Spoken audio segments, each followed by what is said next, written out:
Attorney General.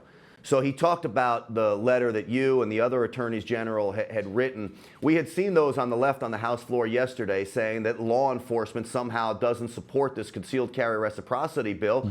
You're one of the top law enforcement officers in the state of Texas. You support it? Absolutely. And look, not just me. As you said, 23 other state attorney generals signed off on this letter.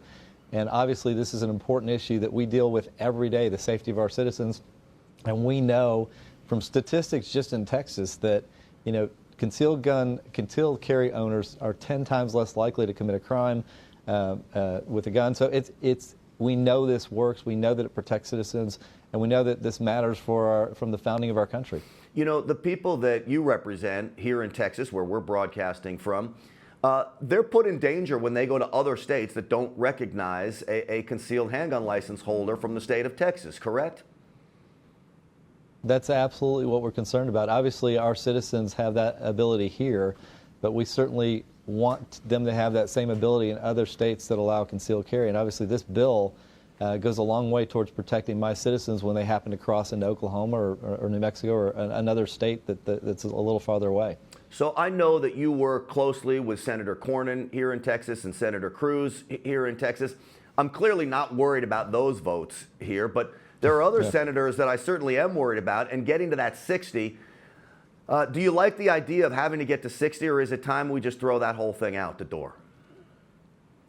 I mean, honestly, we've done the same thing in the Texas Senate. We've dropped our requirement from 2/3 down to 60%. I've always thought a majority makes more sense. I don't like that it takes so many votes to pass anything. It slows things down.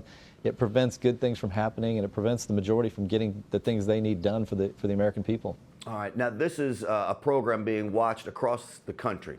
Texas should be used as a model for the rest of the nation, not just when it comes to the economy and low regulations, but certainly when it comes to firearms as well. What do you think the rest of the states can learn from the state of Texas?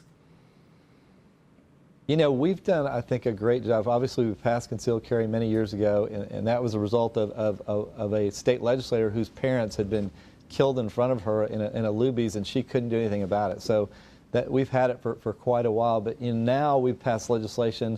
We had cities that have tried to prevent, and other municipalities have tried to prevent people from carrying in places that they're allowed to. And the legislature's given me the ability to go after those cities to stop them from preventing lawful concealed carry owners from carrying their weapons in places that they're allowed to. So, I think our legislature has really focused on this issue and made sure that our citizens are safe.